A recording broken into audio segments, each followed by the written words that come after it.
Okay, I've got my fabric laid out on my cutting mat and I've got it doubled over. So I'm going to be cutting through 4 layers of fabric. And it's always nice when you're using a stripology ruler to have a fresh blade in your rotary cutter to help you get through all the layers. So I'm going to cut through 4 layers and I'm just going to kind of give you an overview of how to use the ruler. The ruler has markings on it, the black dots from 0 to 12, and each mark represents 1 inch.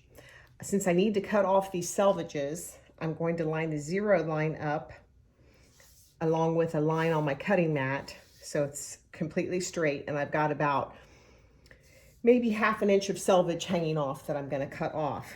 So I'm going to go ahead and put my blade in on the 0 and I'm going to cut all the way down, and I rolled it back up again just to make sure I get through everything. I'm going to cut some 2-inch strips because I think I'm going to use this for borders on my mini table runner. And that's a clue as to what kind of fabric I'm going to be using for my table runner. So I'm going to cut some 2-inch strips.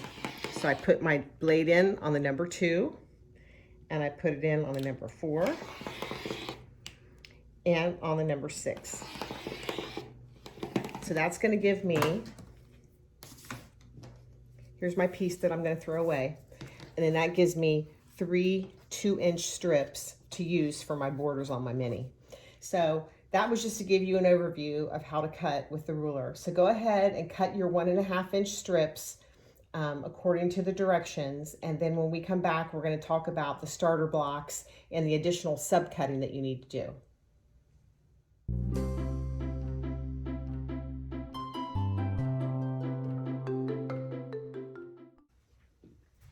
Now we're going to talk about the starter blocks. And that term can be a little bit confusing, but the starter block is where you start when constructing your columns for your strips and salsa quilt. In the book, you can see that the starter blocks are the blocks that look like they are laying on top of the other blocks of the quilt. So if you look at this one in the picture, and this is right inside the back cover, the starter blocks are this row right here. The turquoise block looks like it's laying on top of the other blocks. These remind me of that old famous well-known quilt block called Card Trick, where the fabrics look like they're laying on top of one another. And this is the same concept, just a little bit different construction, but it's the same concept. So the starter block looks like it's laying on top of the other blocks. On this one on the cover, this is the mini like I am making, and the starter blocks are on opposite ends. So in this column, this is the starter block. The green one looks like it's laying on top. And then on this one, it's this coral colored or red one that looks like it's laying on top. So you can put your starter blocks wherever you want them to be. And just because there's just one starter block in a column, it doesn't mean you can't have 2 or 3. But for the purposes of this project and this demonstration, I'm going to have 1 starter block in each of my columns. So you think, wow, so now it's time to look at your strips and choose which starter blocks, which fabrics you want to use for your starter blocks. So what I've done here is I have gotten into my Christmas stash, and I'm going to make a Christmas themed little mini runner. And so these are my fabrics that I'm going to use for all my blocks. So I have to select, one of the first things we need to do is choose which fabrics you want to use for your starter blocks. So personally, I think those fabrics should be fabrics that stand out, especially with this color palette. I don't know how many of you saw the strips and salsa quilt I have hanging in the store. That is a baby quilt, and those have more subtle colors, and it's more difficult to spot the starter blocks when the colors are more subtle. So I think for the purposes of this quilt, I am going to choose 2 starter blocks, and I think I'm going to choose this one, and I'm going to choose this one. And these will be each be in their own column, and they'll be kind of standing alone, but I'm going to make these 2 my starter blocks, so I'm going to set those aside. Okay, so now it's time to start cutting for our regular blocks. So these are my strips, and I'm just going to stack them up 2 at a time, like this. Okay, and if you notice, I've got the selvages just over this line right here. So we can trim those off with our 0 marking like we did earlier. We're going to line 0 up along that line, along this line, and then we're going to start cutting. So I'm going to put the ruler down.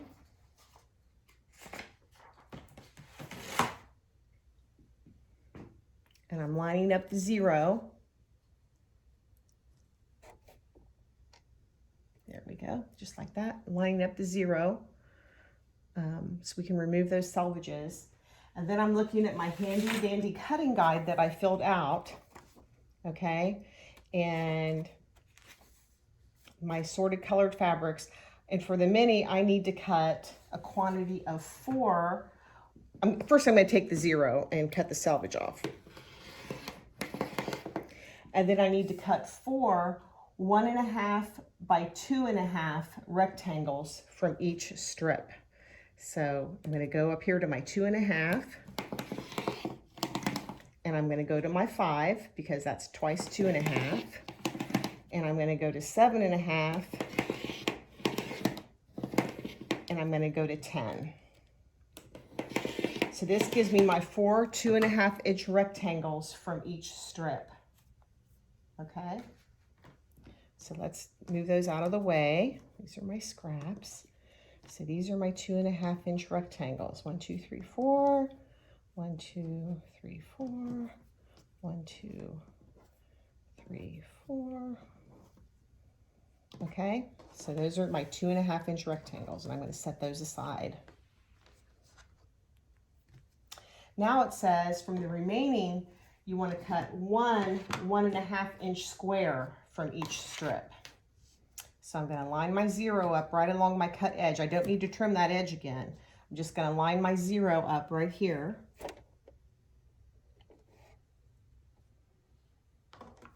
And I'm going to cut 1 1.5-inch strip.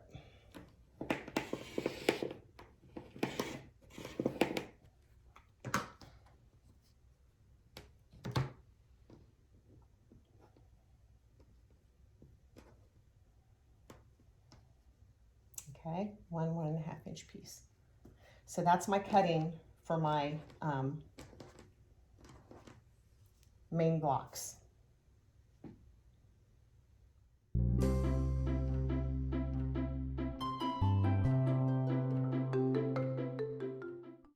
Next, it's time to cut the starter strip fabrics, and this is a slightly different cutting than for the regular blocks. I've got my 0 lined up along the selvages, so I'm going to take those selvages off, just like that. And I've just got 2 starter strips, but you may have more depending on what you're making. And now I need to cut 2 4.5-inch rectangles. So I'm going to cut at the 4.5, and then at the 9, because twice 4.5 is 9. And then I need to cut 2 2.5-inch rectangles. So I don't have enough runway left on my ruler, so I'm going to take these 4.5-inch pieces off. So there's 1, 2, 3, 4. There's 2 of each on that. I'm going to scoot these down so you can get a better view.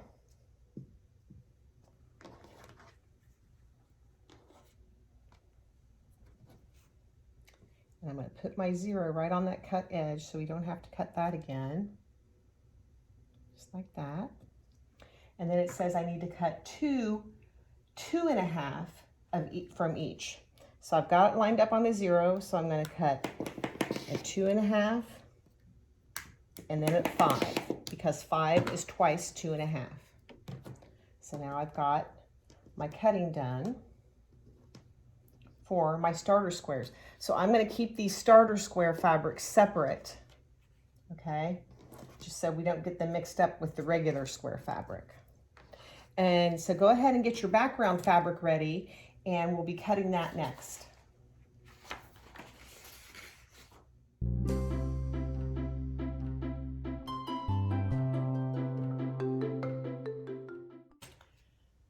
Now it's time to start cutting our background fabric. I assume you've already cut it into the required number of 1.5-inch strips. And for the mini, I needed to cut 4 1.5-inch strips, and then I need to subcut these into pieces that are going to fit around our blocks. So, and the leftover pieces that you have from these 1.5-inch strips are going to be used for your sashing and borders on your project. So when you start cutting this part of for this part of the project, I suggest that you not line your strips up and start cutting multiple strips. You need to kind of figure out ahead of time, if you can do that, and if you're going to have enough full strips left for your binding and borders, it'll just, or for your borders, it'll make it easier that way. So for the mini, I just need to dive into one of these strips, I believe. So let's see how it goes. I have got my strip lined up here on the ruler, and I'm going to take off the selvage. And the instructions tell me that I need to cut a quantity of 8 2.5 inch rectangles from this piece. So I'm going to cut at the 2.5. I'm going to cut at the 5. I'm going to cut at the 7.5. And I'm going to cut at the 10. And that is my 8 2.5 inch rectangles. 2, 4, 6, 8. Okay, so I've got those squared away. Next, it tells me that I need to cut a quantity of 8 1.5 inch squares. So I'm going to line the ruler up here on the 0 mark. I don't need to make that cut again because we've already got a fresh cut. So I need 8 1.5 inch. So I'm going to line it up here at the 1.5. There's 2, 4, 6, and 8. So here are my 8 1.5 inch pieces. Okay, so I'm going to put those over here with my border fabrics. The remaining, like I said, the remaining of these pieces are going to be used for your sashing and borders. Now you also want to cut the same number of 2.5 inch squares as you have starter blocks. And I went ahead and already cut my 2.5 inch squares. And I have 2 starter blocks, and these are what are going to be in the center of each of my starter blocks. So go ahead and cut your 2.5 inch squares, and then we'll be right back and we'll finish the rest of the cutting of the background fabric. We'll be cutting for the triangles, the block triangles, and the setting triangles.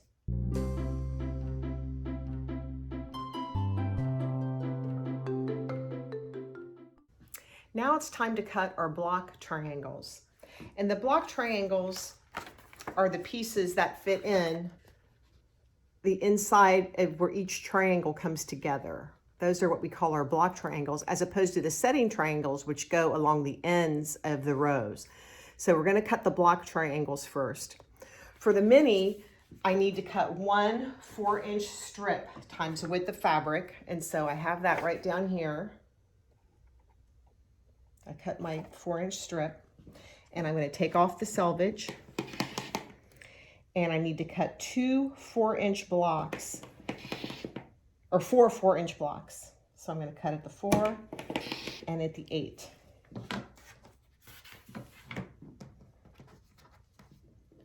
And then I need to cut these blocks twice on the diagonal to make my block triangles. So I'm going to line them up here so that they're on a nice straight line.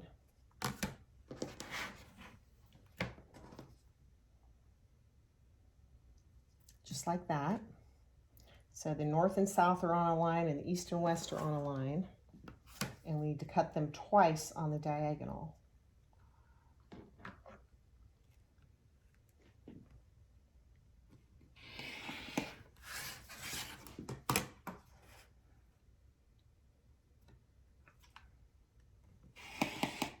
And here's my first set of 4.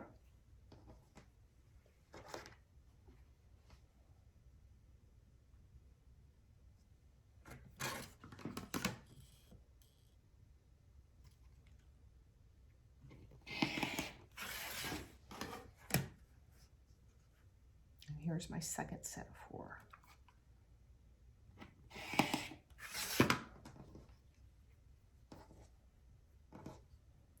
So these are my block triangles.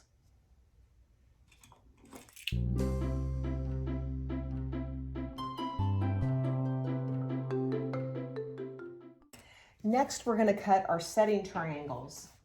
And like I mentioned earlier, the setting triangles are the ones that go in the corners of the row, at the bottom of the columns and the top of the columns. So it's more of your traditional setting triangle that you're used to when you make a regular quilt. In the book, she recommends that you cut, I think she says 3 7/8, 3 3/4 inch wide strip. I did that when I made mine and I found it to be a little bit scant. And so I prefer to cut mine 1/4 inch larger. So I'm just going to use the same piece of 4, since my project is small, I'm just going to use the same piece of 4-inch fabric that I have left over from the other triangles. But I would recommend that you cut yours 4 inches instead of 3 3/4. So I'm going to line up this 0 right here. And I need to cut, let's see here, let me check my little cutting sheet.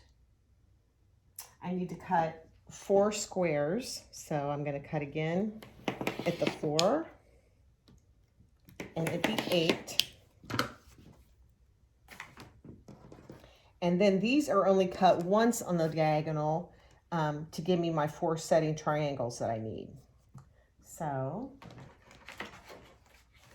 take my ruler and I'm just going to cut each of these pairs once on the diagonal.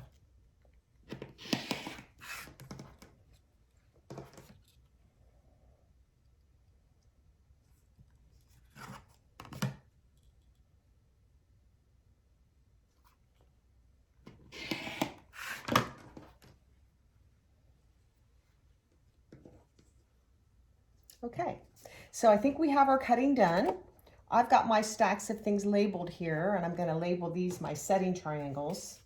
I like to have things labeled just so I know what's going on. Setting triangles. And now that our cutting is finished, and everything's labeled, we're ready to go to the sewing machine and start sewing.